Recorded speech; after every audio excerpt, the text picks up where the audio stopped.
누가복음 18장 35절. 여리고에 가까이 가셨을 때 한 맹인이 길가에 앉아 구걸하다가 무리가 지나감을 듣고 이 무슨 일이냐고 물은데 그들이 나사렛 예수께서 지나가신다 하니 맹인이 외쳐 이르되 다윗의 자손 예수여 나를 불쌍히 여기소서 하거늘 앞서가는 자들이 그를 꾸짖어 잠잠하라 하되 그가 더욱 크게 소리질러 다윗의 자손이여 나를 불쌍히 여기소서 하는지라. 예수께서 머물러 서서 명하여 데려오라 하셨더니 그가 가까이 오매 물어 이르시되 내가 무엇을 하여 주기를 원하느냐 이르되 주여 보기를 원하나이다. 예수께서 그에게 이르시되 보라 내 믿음이 너를 구원하였느니라 하시매 곧 보게 되어 하나님께 영광을 돌리며 예수를 따르니 백성이 다 이를 보고 하나님을 찬양하니라. 아멘. 본문은 한 맹인이 예수가 지나간다는 소식을 듣고 소리질러 예수를 만났어 눈 떴다는 이야기입니다.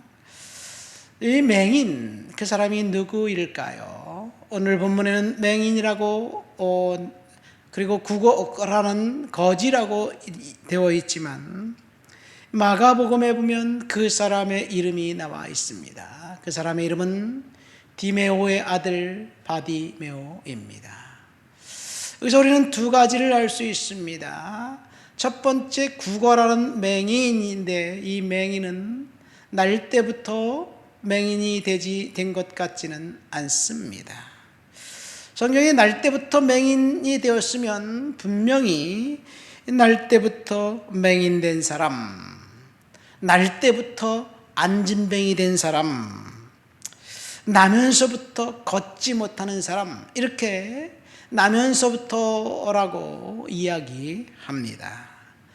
그러니까 이 사람의 불행은 이 출생 시부터 불행해진 것이 아니라 삶을 살아가는 어느 시점에 질병을 얻었고 시름시름 앓다가 결국은 맹인이 된 것 같습니다. 그 사람의 나이가 몇 살이고 누구인지 누가복음에는 나와 있지 않지만 그 사람의 이름을 디메오의 아들 바디메오라고 언급된 것으로 볼 때 그 사람의 집은 유력한 가문인 것이 틀림없습니다.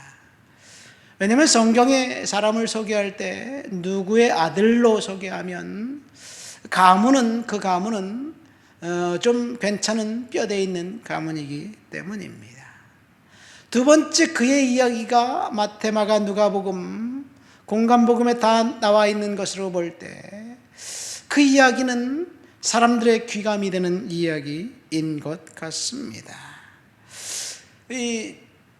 그런데 이 아버지 디메오의 이름이 언급되어 있지 않는 것으로 볼 때 아마도 그 아버지는 아들의 병을 치료하기 위해서 가진 재산을 다 탕진하고 아마도 돌아가시지 않았는가 이렇게 추정되기도 합니다. 불행한 상황의 연속, 결국 거지가 되어서 구걸하는 그런 형편에 나락에 떨어진 그 사람의 이야기가 사실은 우리의 이야기입니다. 우리들에게 어떤 일이 지금 일어나고 있는가요? 벌써 2년이 되었네요. 우리 교회 장로님 공장에 화재가 나와서 정말 힘들고 어려운 상황을 지금 지나가고 있습니다. 어떤 사람은 질병이 찾아와서, 암이 찾아와서 이제 이 소망이 이 땅에 없는 사람이 있습니다. 어떤 사람은 이 결혼해서 잘 살고 있었던 딸과 자녀들의 가정에 좋지 않은 소식이 들려올 때, 어떤 사람은 자기가 한 것은 열심히 산 것밖에 없는데 사람들이 오해해서 사람 핀잔을 주고 그리고 극심한 스트레스 가운데 있을 때 이것이 바디메오의 불행이고 우리의 상황이 아닌가 생각됩니다. 우리 교회도 어쩌면 바디메오의 상황과 비슷합니다.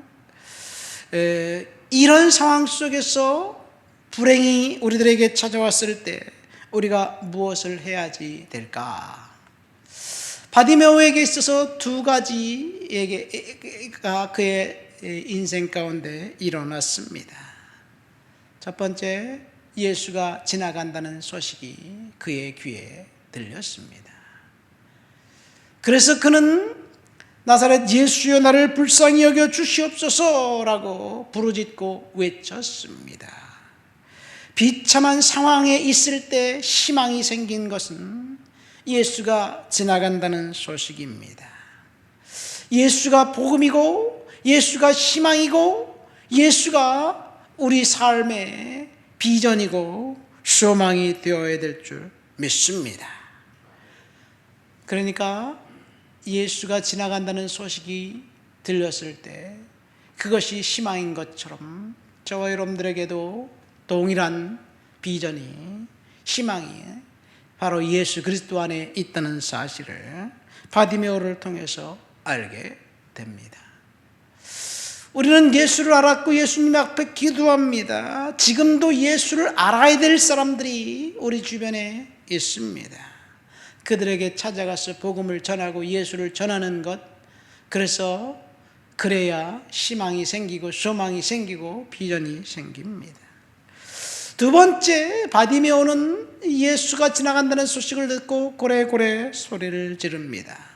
다윗의 자손 나사렛 예수여 나를 불쌍히 여겨 주옵소서 소리를 지르는데 사람들이 너무 많아서 그런지 예수님에게 자기의 소리가 안 들리는 것 같아요. 낙심하지 않고 계속 소리를 지릅니다. 그런데 곁에 있는 사람들, 다른 사람들이 바디메오의 그 소경된 맹인된 그것을 보고 야, 이 사람이 예수를 만났으면 좋겠다. 이 사람이 꼭 예수가 필요한 사람이다. 도와줘야지. 그렇게 생각하고 도와주는 사람이 없었어요. 오히려 방해했습니다. 시끄럽다. 조용히 해라. 왜 귀 아프게 옆에서 큰 소리를 지르느냐? 이렇게 방해합니다. 여러분, 이 방해할 때 이 바디메오는 계속해서 소리 질렀습니다. 이것을 어떻게 우리 삶에 적용해야 할까요? 첫 번째는 우리는 주님을 부르짖고 그리고 주님 앞에 기도해야 합니다. 기도하지 않고 응답이 있으면 얼마나 좋을까요? 하나님은 다 아시는데 내가 뭐 기도할 필요성이 있을까요? 이렇게 생각하는 사람들도 간혹 있더라고요. 하나님이 다 아시는데 뭐 내가 기도할 거가 뭐가 있어. 하나님이 때가 되면 주실 터인데. 믿음이 좋은 것 같지만 아닌 것 같기도 합니다. 사실 사람들은 기도하지 않았는데 하나님이 응답해 주셨다, 뭔가 잘 풀린다, 하나님 감사합니다, 하나님 고맙습니다, 이렇게 하나님 앞에 그 공을 돌리지 않습니다. 대부분의 사람들은 야, 나는 참 재수가 좋은가 봐. 아, 운수 대통이네. 뭐 이런 생각을 합니다. 여러분, 기도하지 않았는데 우리가 축복을 받았다면 그것이 축복이 아니라 사실은 그것 때문에 하나님을 멀리하고 떠날 수 있는 그런 빌미가 되기도 합니다. 얼마나 많은 사람들이 축복받고 난 다음에 주님을 떠났는가요? 그러니까 기도하지 않았는데 축복받았다는 것은 저주입니다. 하지만 기도하면 이상한 일이 일어나고, 기도하면 우연한 일도 일어나고, 기도하면 엉뚱한 일도 일어납니다. 이것이 하나님의 방법입니다. 다 아시잖아요. 우리가 교회가 누수관계 때문에 기도했는데 엉뚱하게도 3층에서 소송을 걸어왔어요. 정말 이상하죠. 상식적이지가 않아요. 그런데 기도하니까 그런 일이 벌어지고, 물론 3년을 소송하면서 스트레스는 많이 받았지만 하나님이 일하시는 것을 보았습니다.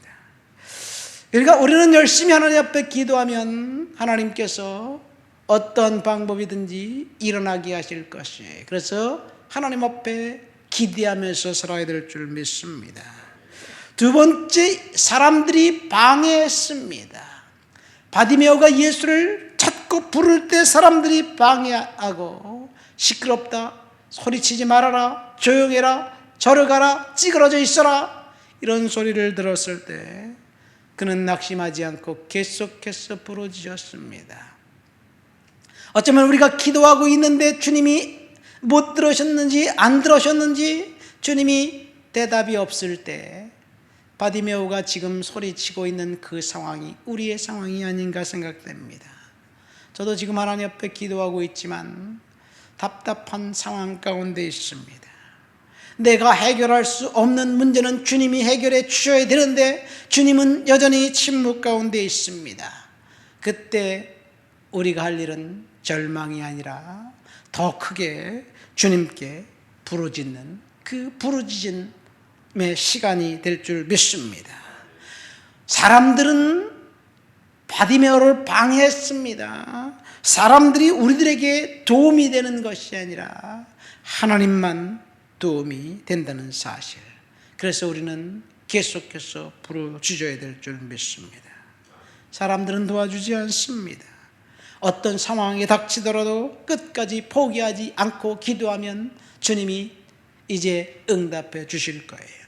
오늘 우리가 읽은 본문은 누가복음 18장 맨 뒤에 나와 있는 이제 이야기입니다.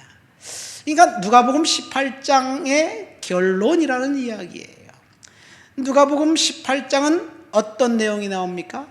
1절에 보면 그 주님께서 이렇게 말씀하셨어요. 항상 기도하고 낙심하지 말아야 할 이유를 비유로 말씀하시면서 이제 그 하나님을 무시하고 사람들을 멸시하는 한 재판관의 이야기와 억울한, 그래서 정말 문제를 해결받아야 할 그 과부의 이야기를 하고 있습니다. 이 기도에 대한 이야기를 하면서 끊임없이 강청하라고 주님께서 가르쳐 주신 거예요. 예수님께서 기도에 대해서 딱 2번 가르쳐 주셨어요. 한 번은 주기도문이고 한 번은 누가복음 18장 그 불의한 그 하나님을 멸시하고 사람들을 무시하는 재판장과 과부의 비유입니다. 그리고 예수님은 기도를 몸으로 보여주셨지요. 이렇게 하나님을 두려워하지 않고 사람들을 무시한 재판관, 그리고 대조적으로 억울한 일을 당했는데 원한이 있는데 아무도 그의 이야기를 들어주려고 하지 않은 과부의 이야기를 통해서 이 과부가 밤낮 원한이 풀어달라고 재판관에 가서 하소연하고 찾아갑니다. 계속해서 찾아갑니다. 그런데 이 재판관은 이 과부의 억울한 사정을 들어줄 생각이 없습니다. 그런데 너무 귀찮게 구니까 이 아나무인인 이 재판관이 그 과부의 이야기를 들어주는데 그 들어준 이유가 황당합니다. 그녀가 너무 억울하기 때문에 억울한 것을 풀어주려고 한 것이 아니라 자기가 너무 귀찮아서 그 여성의 이야기를 들어주지 않으면 자기가 계속 시달릴 것 같으니까 들어줬다는 이야기예요. 이것이 기도다라고 이야기하면서 누가복음 18장 7절에 주님이 이렇게 말씀하십니다. 하나님이 하물며 하나님께서 그 밤낮 부르짖는 택하신 자들의 원한을 풀어주지 아니하겠느냐, 그들에게 오래 참겠느냐, 이런 이야기예요. 그러니까 우리가 하나님 앞에 기도하고 또 기도하고 또 기도하고 열정을 품고 기도하고 낙심하지 말고 계속 기도하라는 이야기예요. 그러니까 바디메오는 계속해서 끊임없이 주님께 부르짖을 때 주님이 이제 그 앞에 섰습니다. 내가 내게 무엇을 하여 주길 원하냐? 그러니까 바디메오가 주님, 내가 보기를 원합니다. 눈을 뜨고 싶습니다. 그렇게 대답합니다. 그리고 예수님은 내 믿음이 너를 구원하였다라고 이야기하면서 그 맹인은 눈을 떴습니다. 절박하게 불렀을 때 이 불행이 그 맹인에게는 축복이 되었습니다. 이것이 이 이야기의 결론입니다. 축복과 불행은 한 끗 차이입니다. 아니, 오히려 축복이 더 큰 축복이 아니라 이 불행이 축복이 되었다는 사실. 우리는 축복받고 뭔가 잘 될 때 주님이 필요 없습니다.